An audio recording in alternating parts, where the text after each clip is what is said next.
você que nos acompanha pela internet.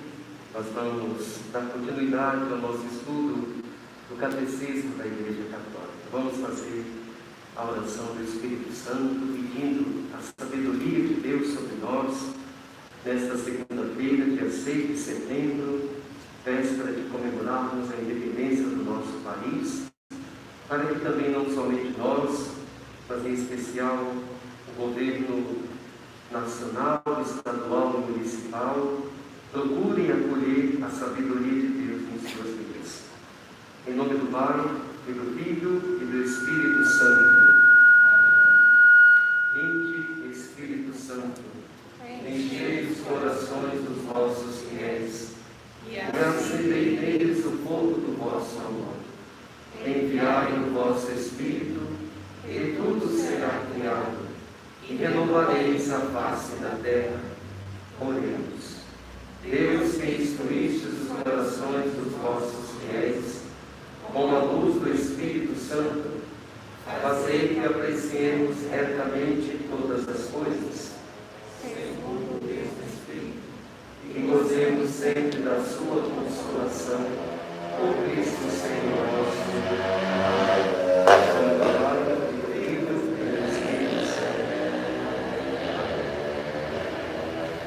Bom, nós estamos no parágrafo 180, dentro do artigo 2º, do capítulo 2º que nós estamos estudando sobre que Deus vem ao nosso encontro.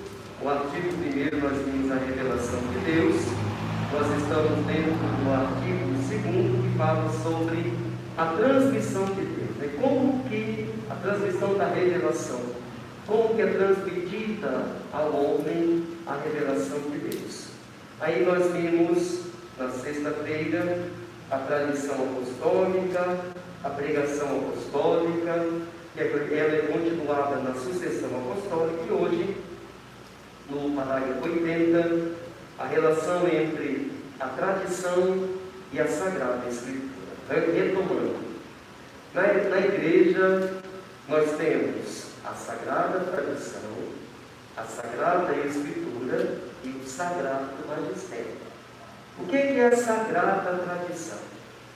Tudo que os apóstolos aprenderam com Jesus, eles transmitiram e foram do Papa, dos bispos, até chegar a nós, desde o início do que o Senhor pediu para ser transmitido. Então, é a Sagrada Tradição vai seguindo o que o Senhor disse, sem perder de vista e enganar, digamos assim, ou falar o contrário do que o Senhor disse para nós.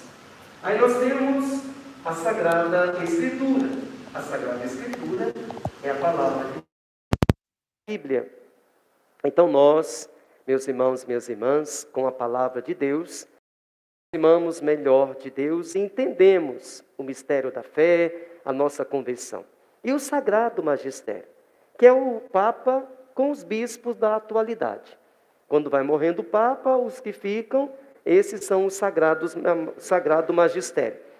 O Sagrado Magistério, porque magistério vem de magister, palavra latina que significa mestre, aquele que ensina.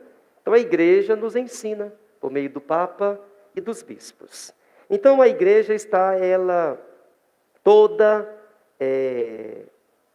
como que diz assim, fortalecida nesse tripé, Sagrada Tradição, Sagrado Magistério e Sagrada Escritura. Os três intimamente ligados. O magistério não ensina para nós na atualidade nada do que é diferente da Bíblia e nem nada do que é diferente da Sagrada Tradição. A Sagrada Tradição, ela não é contraditória com o magistério e a Escritura. E a Bíblia, a Sagrada Escritura, ela auxilia a Sagrada Tradição e o Sagrado Magistério. Então vamos lá. Uma fonte comum. A tradição e a Escritura são uma fonte comum. Elas estão entre si estreitamente unidas e comunicantes, pois promanando ambas da mesma fonte divina. Por que da mesma fonte divina? A Sagrada Tradição veio de Jesus e a Sagrada Escritura veio de Deus. É a mesma fonte. Tanto que os apóstolos ensinaram, quanto que está escrito na Bíblia, vieram de Deus. Então é a mesma fonte. O que a sagrada tradição com os apóstolos, os primeiros papas, os primeiros santos da igreja, doutores, ensinaram, beberam da mesma fonte que a palavra de Deus bebeu. Então, não é transmitido, onde que nasce o Rio do Peixe? A fonte do Rio do Peixe é em tal lugar. Onde que é a fonte do Rio Tietê? Em outro lugar. Não tem assim, da fonte do Rio do Peixe vem a sagrada tradição, da fonte do Rio Tietê vem a Escritura. Não, é da mesma fonte, do mesmo Deus, dali é bebida do Deus. Então esse Deus, dele jorra esta água limpa para a tradição e a Sagrada Escritura. Voltando então. Elas estão entre si estreitamente unidas e comunicantes. Quer dizer, unidas e elas se comunicam. A Sagrada Escritura não fica de mal com a Sagrada Tradição, digamos assim, né? Nunca a Sagrada Escritura disse assim para a Sagrada Tradição: parte aqui, estou de lundu, estou de bico feio com você, não quero saber, estou de mal de você. Não tem isso, elas se comunicam. Não tem esse negócio de uma ficar brava com a outra, porque as duas bebem da mesma fonte. Como nós devemos aprender também, né? De que fonte nós, cristãos católicos, estamos bebendo? Porque se a gente bebe da mesma fonte da Sagrada Tradição e da Sagrada Escritura, ou seja, de Deus, é de Deus que a gente tira o nosso ser pai, o nosso ser padre, o nosso ser filho, o nosso ser namorado, namorada, o nosso ser cristão católico, o nosso ser cidadão. Nós não vamos estar com picuinha, com fofoca, com inimizade, com ódio, com roubo, com prostituição, com ganância, com maldade, com preconceito, porque nós bebemos da fonte que é Deus. Então nós temos que aprender também com a Sagrada Tradição e a Sagrada Escritura, beber da mesma fonte. Ou seja, se nós seguirmos direitinho o que a Sagrada Tradição nos transmite e o que a Bíblia nos transmite, nós também não vamos ter erro na nossa vida.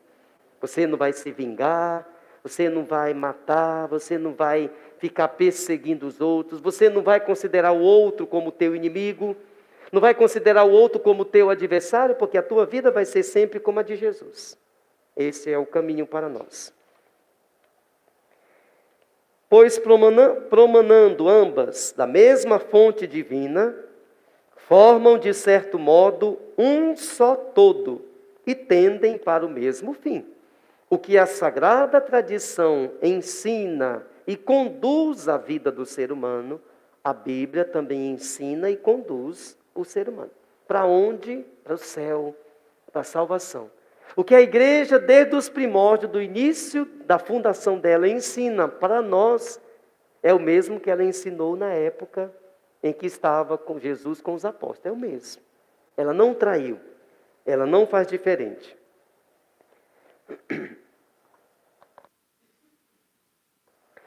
Tanto uma como outra tornam presente e fecundo na igreja o mistério de Cristo. A Sagrada Tradição faz com que Cristo esteja presente na igreja. A Sagrada Escritura traz Cristo presente para nós. Quando a gente lê a Bíblia, nós estamos vendo Cristo no meio de nós. O que a igreja ensina desde o início dos séculos é Cristo no meio de nós também, né? Então é isso que é importante. Um dia eu vou colocar na frente um monte e fazer igual o Mad Max. Vocês já assistiram o Mad Max? Assistiram ou não? É a luta pelo combustível no deserto, né?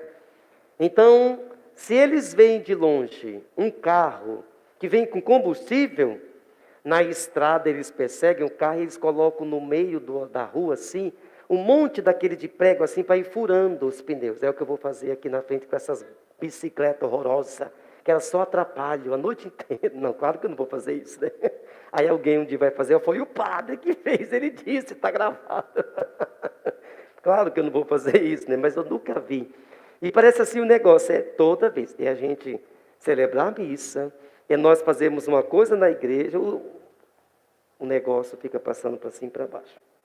Então, Tanto uma como outra tornam presente e fecundo na igreja o mistério de Cristo, que prometeu permanecer com os seus todos os dias até a consumação dos séculos. Então, como está aqui Mateus 28, versículo 20, a igreja sempre vai nos ajudar, para que todos nós sejamos conscientes. Cristo está no meio de vocês. Não deem ouvidos ao que o mundo ensina, mas ao que Ele está ensinando. Ele está no meio de vocês, todos os dias. Não tenham medo, não se acovardem, não fujam, não se deprimam e não façam maldade, porque Ele está no meio de vocês. Creiam, é nesse sentido. Então a Sagrada Tradição e a Sagrada Escritura, as que estão ouvindo ali fora, né? O padre falou, vamos passar só para irritar ele. São duas modalidades distintas de transmissão. Então, a Sagrada Escritura, ela é transmissão para nós por meio do que foi escrito. A Sagrada Tradição é transmissão para nós do Deus do que foi vivido, tá? Do que foi vivido. A Sagrada Escritura é a palavra de Deus, enquanto redigida sob a moção do Espírito Santo. Então, o jeito da Sagrada Escritura transmitir Deus para nós foi pelos escritos, né? Nós conhecemos Deus por meio da Bíblia, lendo, estudando, refletindo e pedindo ao Senhor sabedoria para entender Ele aqui, por meio desses escritos, tá? Este é o modo da Sagrada Escritura transmitir Deus para nós. E agora, a Sagrada Tradição, como é que ela transmite Deus para nós? Quanto à Sagrada Tradição, ela transmite integralmente aos sucessores dos apóstolos. Quem são os sucessores dos apóstolos? Quem são aqueles que sucedem os apóstolos? Que vêm depois dos apóstolos? Que os apóstolos transmitem o que eles receberam de Cristo? Quem são os bispos? Os bispos são os sucessores dos apóstolos. E o Papa é o sucessor de Pedro. Nunca esqueçamos disso, viu? Um dia eu vou fazer uma pergunta aqui, quem quer ir para o céu? Quem souber vai para o céu. Aí eu vou perguntar, quem são os sucessores dos apóstolos? Dom Benedito é sucessor dos apóstolos, é nosso bispo. Todo bispo na Igreja Católica, ele sucedeu. O que é isso? Jesus escolheu os apóstolos, deu poder a Pedro. Os apóstolos formam um colégio e, junto com o Papa, que é o Pedro, formam um conjunto maior. Então, todos os que vêm no lugar de Pedro são o Papa, que são o chefe da igreja. E todos os que vêm no lugar que são ordenados, que são os bispos, eles sucedem os apóstolos. Para dizer o quê? Para formar um conjunto, para formar um colégio, para formar exatamente um local em que aprofundam a palavra de Deus e dali sai a transmissão para nós, com fidelidade, sem erro. Não transmitir para nós o que eles querem ou o que o mundo quer, mas o que vem desde o início. Então, os apóstolos, os bispos sucedem os apóstolos. Então, a Sagrada Tradição, ela transmite integralmente aos sucessores dos apóstolos a palavra de Deus, confiada por Cristo Senhor e pelo Espírito Santo aos apóstolos, para que, sob a luz do Espírito de verdade, eles, ou seja, os apóstolos, os sucessores deles, por sua pregação, fielmente conservem, exponham e difundam. Então, vamos lá.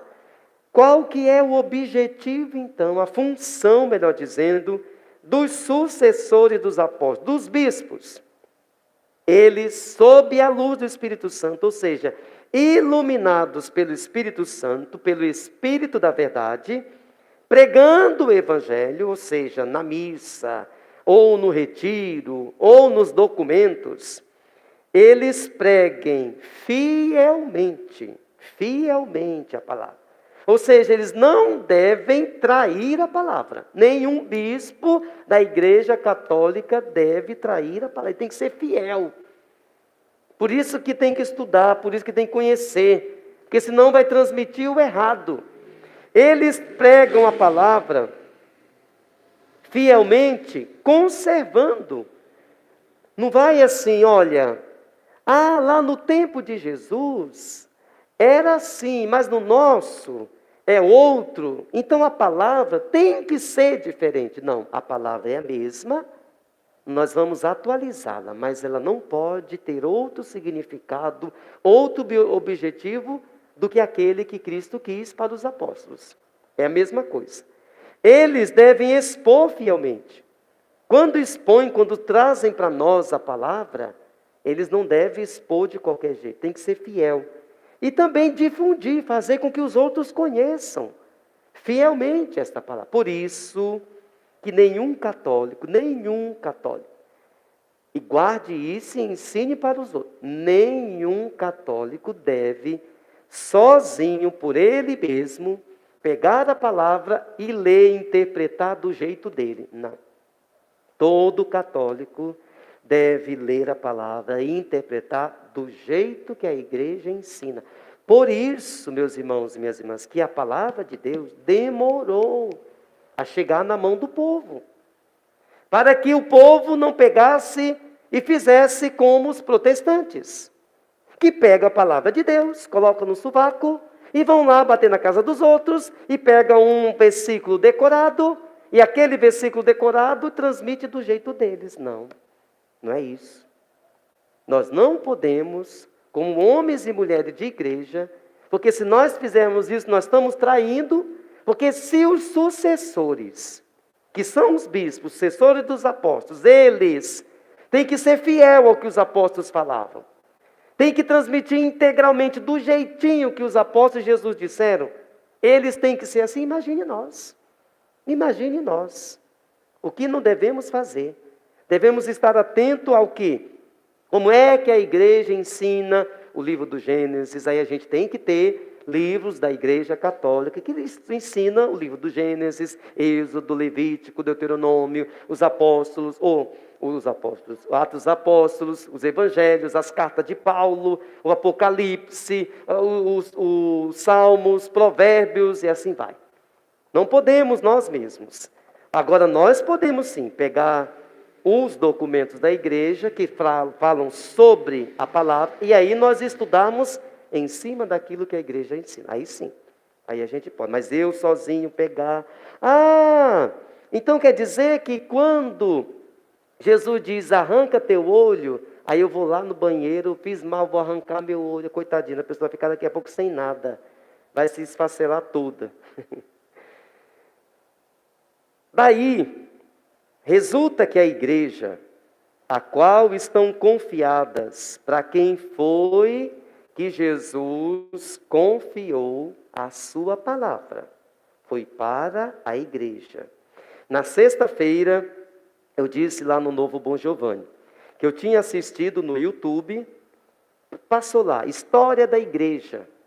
E a História da Igreja, vou assistir, aí esse negócio está esquisito, gente. Aí eu li lá, era um rapaz da Igreja Batista, ensinando sobre a história da igreja. Aí eu pensei, que história que ele vai contar? Porque ele não é católico. E a história da igreja dele tem que começar a partir da igreja dele. De quando o fundador dele, que não é nosso Senhor Jesus Cristo, fundou. Mas o que eles pegam? Eles pegam antes de Jesus, aí fala do que aconteceu nos primeiros séculos, mas não tem nada a ver com a igreja verdadeira. Por quê? Porque se eles anunciarem, eles estão anunciando quem? A igreja católica. Então, quando a gente ouvir história da igreja, é a história da igreja católica. Mas aí a gente tem que saber se é a história da igreja católica dada pelos católicos. Porque eu só assisti um vídeo, tem vários vídeos lá, sucessivos assim, para ver o que eles estavam ensinando. E não tem nada a ver. Não fala de nenhum desses que conviveram com os apóstolos. Por exemplo, não fala de Santo Inácio de Antioquia, não fala de São Cirilo de Jerusalém, não fala de Santo Ambrósio, não fala de Santo Agostinho, não fala de Santo Tomás, nada. E de onde que ensinaram? Porque foram eles que transmitiram para nós, na fidelidade para com os apóstolos, o que temos hoje. E como é que estuda essa história da igreja? Aí eles vão interpretar como? Do jeito deles. Porque se a igreja começou com Cristo, depois Pedro, aí eles não têm a história fundamentada na época, em suas mãos, pelas pessoas que lá estiveram com os apóstolos, que história que é essa? De que igreja que é essa, né, que eles falam? Então, voltando, daí resulta que a igreja, a qual estão confiadas a transmissão e a interpretação da revelação, não deriva a sua certeza a respeito de tudo que foi revelado somente da Sagrada Escritura. O que significa? A igreja sabe, a igreja católica sabe, que toda a verdade não está contida somente na Bíblia. Não. Tem coisas que não estão aqui. Por isso que na igreja nós temos a Sagrada Tradição, que unida com a Sagrada Escritura, forma um ensinamento profundo para nós. E a Sagrada Tradição é só na igreja. Não tem Sagrada Tradição na Igreja Batista, não tem Sagrada Tradição na Igreja do Edir Macedo, não tem Sagrada Tradição na igreja outras por aí. Não tem, é nossa igreja. Porque é ela que conserva, porque ela é a igreja de Jesus Cristo, que começou desde o início, com Cristo. As outras não, não tem Sagrada Tradição. Por isso então que a igreja, ela transmite para nós de acordo, e o que ela transmite para nós está unido à Bíblia, todos os ensinamentos além da Bíblia, ela transmite para nós, para a gente, unido à palavra de Deus, viver melhor nesse mundo, crendo no Senhor. Tudo bem? Porque tem igreja, quando houve a reforma protestante, Lutero, ele ensinou para os seus seguidores que só a Escritura já basta, já salva. Só a Escritura. E a Igreja Católica diz não, não é só a Escritura, a Sagrada Tradição e a Escritura. Não pode ser só a Palavra de Deus. Por que que a Igreja diz isso? Se nós pegarmos no Evangelho de São João, lá no apêndice, no capítulo 21, o próprio São João diz, gente, olha, se nós fôssemos escrever tudo que Jesus fez, não caberia, ele mesmo diz, não caberia nas estantes. Era muito livro. O que está escrito aqui, diz São João, é o suficiente para nós crermos. Então existem coisas mais. E quem é que sabe essas coisas mais? Aqueles que conviveram com os apóstolos e para nós trouxeram essa sagrada tradição. É isso daí. Depois, por isso, ambas, Sagrada Tradição e Sagrada Escritura, devem ser aceitas e veneradas com igual sentimento de piedade e reverência. Então nós temos que fazer o quê? Para nós conhecermos bem, meus irmãos e minhas irmãs, a Bíblia, é muito importante a gente conhecer os primeiros santos, lá que conviveram com os apóstolos, Santo Inácio de Antioquia, né? São João Crisóstomo, esses conviveram. Olha que graça deles, de poder conviver com aqueles que Jesus escolheu, Ele mesmo escolheu, e ali deixou para que o mundo conhecesse o Evangelho. Então eles têm escritos, guardados pela igreja, que anunciam para nós essas maravilhas. Por isso que aqui no Catecismo está dizendo, tanto a Sagrada Tradição quanto a Sagrada Escritura devem ser aceitas por nós, veneradas por nós, com igual sentimento de piedade, a mesma piedade que eu tenho para ler, meditar, refletir a palavra de Deus, eu tenho que ter para a Sagrada Tradição. a mesma reverência, que eu sei que aqui é a palavra de Deus, aqui é Deus falando conosco, eu devo ter a reverência para a Sagrada Tradição. É Deus falando conosco também, por meio desses que conviveram com os apóstolos, que não estão falando diferente do que está aqui, completam o que está aqui para nós, enriquecem. Alguma pergunta sobre esses 3 parágrafos? Se tiver, o microfone está aqui. Levante a mão. Não? Nunca tem, né? Parágrafo 83. Tradição apostólica e tradições eclesiais. Tradição apostólica é o que vem dos apóstolos. A tradições eclesiais são as tradições que vêm das igrejas. Ou seja, nós sabemos que nós somos formados pela Igreja Católica. A Igreja Católica, ela é formada por várias dioceses. Nós estamos inseridos em uma diocese que chama Diocese de Presidente Prudente. Toda diocese, ela tem que ter um pastor que conduz ela, que chama-se bispo. Toda diocese tem um bispo. Quando o bispo morre, aí vai ser escolhido um outro bispo para substituir o que faleceu. Enquanto esse bispo está morto, a igreja diocesana, a gente fala que ela está vacante. Está vaga para um outro substituir, tomar lugar daquele, na função daquele. Então existiram, do início dos séculos, aquelas dioceses fortes, que por ali passaram os grandes homens da igreja, os grandes santos, e deixaram escritos. E nessas igrejas, dioceses, ali por causa daqueles escritos fiéis ao que a tradição e a palavra de Deus deixou, também é uma riqueza para a igreja, um testemunho que vem acrescentar ainda mais, que é o que nós vamos ver agora. A tradição da qual aqui falamos é a que vem dos apóstolos e transmite o que estes receberam do ensinamento e do exemplo de Jesus, e o que também eles receberam por meio do Espírito Santo. Claro, quando Jesus conviveu com os apóstolos e escolheu, Jesus estava de carne e osso com eles, não é? Aí depois Jesus morreu, foi sepultado, ele subiu aos céus e enviou o Espírito Santo. E a partir dali, sem Jesus carnalmente, os apóstolos, guiados pelo Espírito Santo, começaram também a receber ensinamentos desse Espírito. Que o Espírito foi ensinando eles, ensinando a conviver como igreja, a formar comunidade, né? Como melhor a gente difundir o Evangelho. Jesus já não estava mais dizendo, olha, é mais ou menos assim, né? O pai e a mãe cria a criança, fala, não, vamos, né? Guti, mano. Aí depois a criança começa a andar, aí fala, papai, papá, mamãe, e vai falando. Aí depois dá de mamar, depois come comida sólida, aí vai para a escola, e assim vai.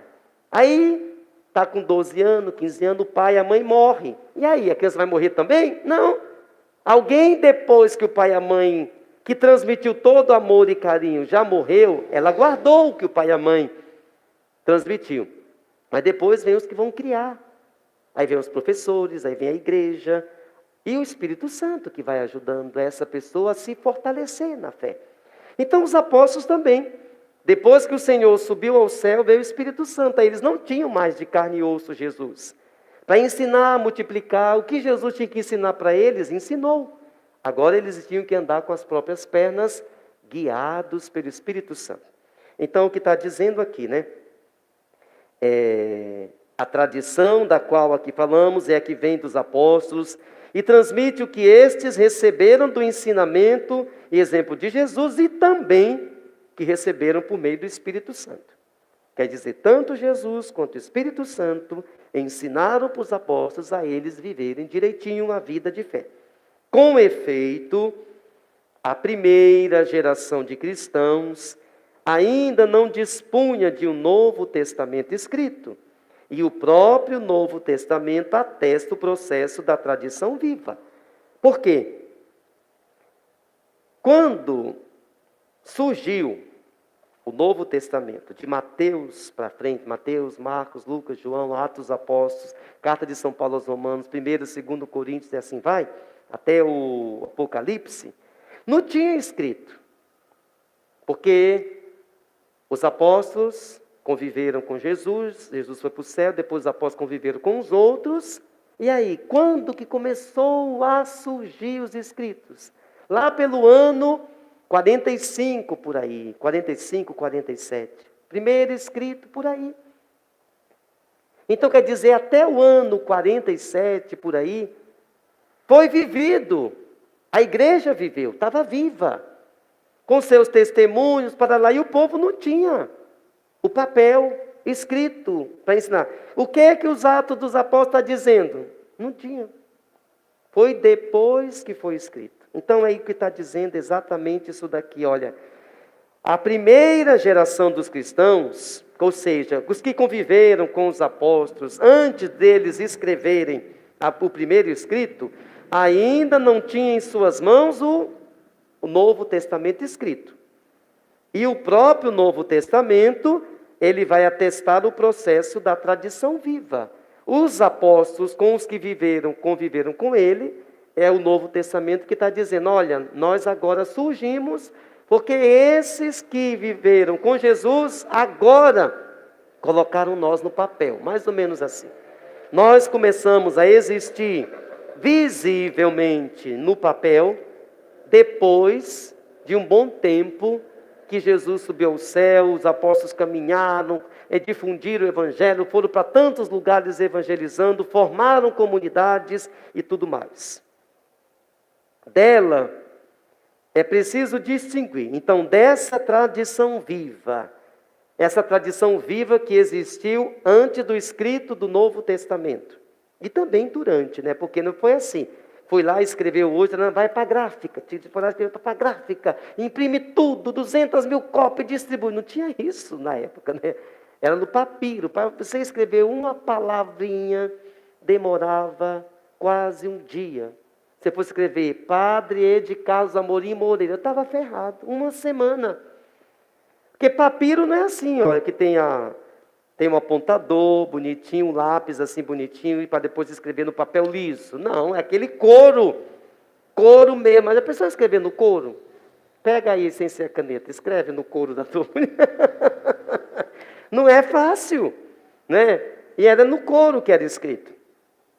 Então, voltando. Então, dessa tradição viva, é preciso distinguir as tradições teológicas, disciplinares, litúrgicas ou devocionais, surgidas ao longo do tempo nas igrejas locais, ou seja, nas igrejas, por exemplo, São Paulo não escreve carta de São Paulo aos Tessalonicenses, então lá em Tessalônica existia a igreja católica.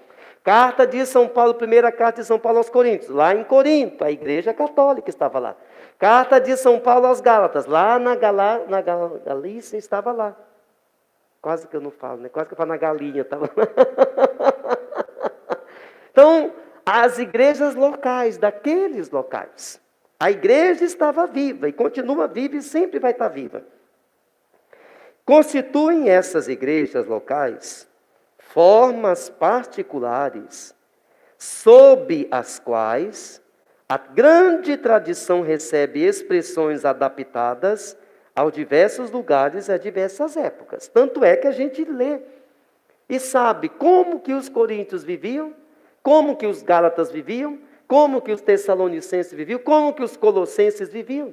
São testemunho deles, diferentes. E era a mesma igreja, ensinada por Paulo, que anunciava Paulo, Timóteo, né, Silas, tantos outros aí foram evangelizando. É à luz da grande tradição que estas igrejas podem ser mantidas, modificadas ou mesmo abandonadas sob a guia do magistério da igreja. Então, o magistério da igreja, o Papa com os bispos, eles é quem decidem como é que vai manter, sob a luz da tradição, esse ensinamento não é válido, esse ensinamento não é correto, esse ensinamento também não é. Tudo bem? Sobre aqui? Sério? Então vamos lá. A interpretação do depósito da fé. Quem tem conta bancária aqui? Levante a mão. Quem tem conta no banco? Só se tem conta. Não vou perguntar se tem muito dinheiro, não. Não vou fiscalizar, não. Não, porque a gente vai lá no banco e deposita, não é assim? Por que a gente vai depositar no banco? Com uma certa garantia de que o ladrão não venha nos roubar, não é assim? A gente, então, tem a garantia de que o ladrão não vai roubar. E se o ladrão roubar, o banco vai nos ressarcir, né? Aquele dinheiro que estava lá, vai ter juros, vai somando um tanto, depois vai multiplicando, e a gente tem a garantia de que aquilo um dia nós vamos receber. Aquele tanto, e se possível mais, porque rendeu, não é assim? Então agora nós vamos passar para a interpretação do depósito da fé. A fé é um depósito. Como que é esse depósito? O que é esse depósito da fé? Né? Que banco que é esse? Rende muito? Dá muito lucro ou não? O depósito da fé confiado à totalidade da igreja. Olha só, isso daqui é muito mais do que profundo. Nosso Senhor Jesus Cristo, Ele olha só, é mais do que profundo. Essa frase, ela bate em qualquer protestante que exista nesse mundo. E tira e afasta qualquer teoria que qualquer protestante venha contra a Igreja Católica. Nosso Senhor Jesus Cristo colocou toda a sua confiança, Ele depositou. O banco de Deus chama-se Igreja Católica. Nosso Senhor depositou toda a sua confiança, todo o seu ensinamento, todo o seu poder. Ele garantiu que depositando no banco que chama-se Igreja Católica, ele nunca vai ficar pobre, digamos assim. Ele sempre vai render, vai multiplicar. Tudo que ele ensinou, tudo que ele transmitiu e quis que o ser humano soubesse sobre ele. Então a igreja é como que o banco, ela recebeu a totalidade da fé que Deus quis deixar nesse mundo. Isso é muito profundo, meu irmão, minha irmã. Porque nós fazemos parte de uma igreja em que ela toda, nela inteira está depositada a fé de Deus. O seu poder, a sua graça, o que Ele quis para o ser humano mudar de vida, se converter, tornar-se santo, tornar-se semelhante a Ele. Então vamos lá. O depósito da fé é confiado à totalidade da igreja. O patrimônio sagrado da fé, no latim depositum fidei, ou depósito da fé, contido na Sagrada Tradição e na Sagrada Escritura, foi confiado pelos apóstolos à totalidade da igreja. Então, tudo o que está aqui, Jesus disse, olha, apóstolos, está aqui para vocês. Vão pelo mundo todo, batize em nome do Pai, do Filho, e ensine tudo. Tá, aí Jesus foi. Aí os apóstolos vieram. E agora? O que nós vamos fazer com isso? Nós vamos morrer. Para quem que nós vamos deixar essa riqueza? Para quem que nós vamos ter a garantia de que isso vai dar continuidade? Que não vai parar em nós? Que outros depois de nós vão ser fiéis como nós fomos ao nosso Senhor, o nosso fundador, aquele que nos chamou. E aí vem a igreja. Tá? Então é nesse sentido, toda essa Sagrada Escritura, essa Sagrada Tradição, foi confiado pelos apóstolos à totalidade da igreja.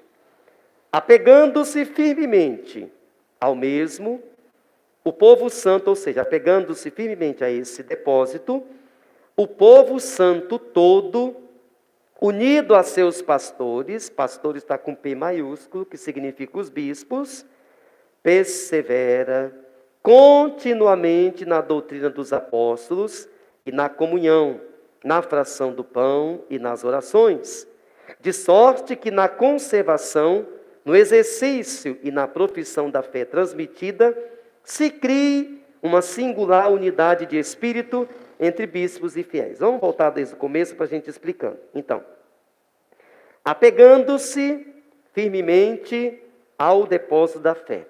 Então, quando nós apegamos ao depósito da fé, o que Jesus confiou à igreja, e a gente pega assim, num lago esse depósito, num lago.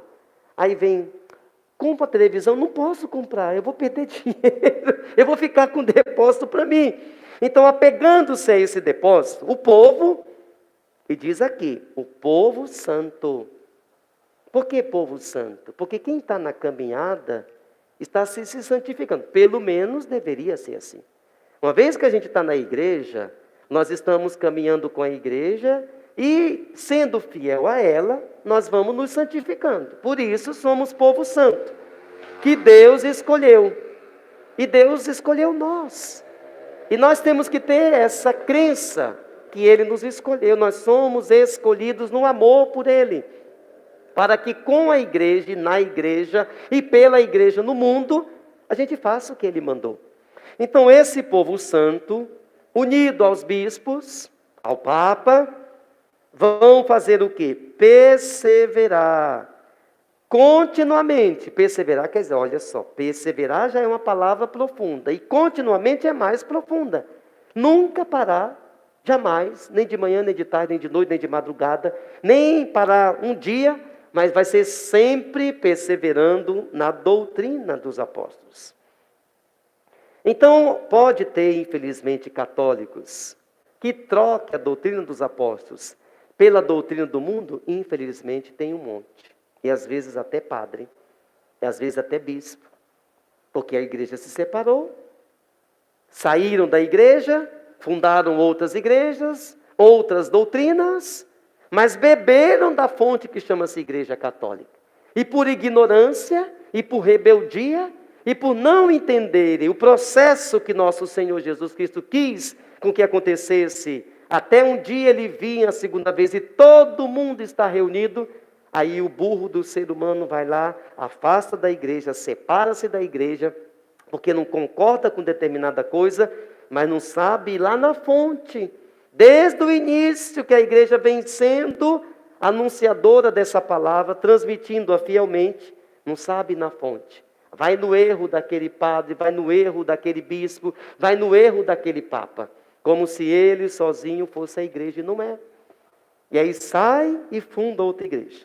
Então é para que esse povo, unido com os bispos, persevere continuamente na doutrina dos apóstolos. Só na doutrina? Não. Persevere também na comunhão. O que é comunhão? Nós entramos na fila da comunhão, não é assim? O que significa entrar na fila da comunhão? Nós vamos receber corpo, sangue, alma e divindade de nosso Senhor Jesus Cristo. Então a gente recebe o corpo, sangue, alma e divindade de nosso Senhor Jesus Cristo, não é para a gente ser divisão com o marido, não é para a gente ser inimigo da pessoa que não gosta de nós, não é para nós sermos traíra, não é para a gente ser covarde, não é para nós sermos infiéis, não. É para a gente viver a comunhão, comungar do mesmo amor, comungar do mesmo bem, comungar da mesma fé, comungar da mesma esperança, comungar da mesma palavra, da mesma doutrina, do mesmo perdão. É disso daqui. Então eu entro na fila da comunhão para ser comunhão, de acordo com aquele que eu recebo. Aí se eu entro na fila da comunhão e não permito a Eucaristia me transformar para ser comunhão, aí eu vou ser divisão, eu vou ser pedra, eu vou ser barreira, eu vou ser espinho. Então é para nós, unidos aos pastores, perseverarmos continuamente na doutrina dos apóstolos, na comunhão dos apóstolos, na fração do pão. Nós, como disse a palavra ontem, né?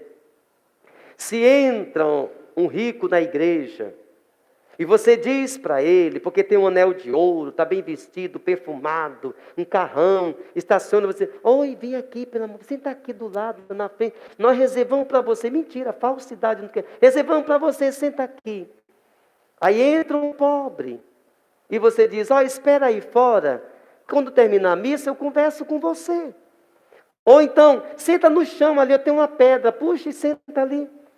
Não está fazendo distinção de pessoa? Foi isso que disse ontem a segunda leitura.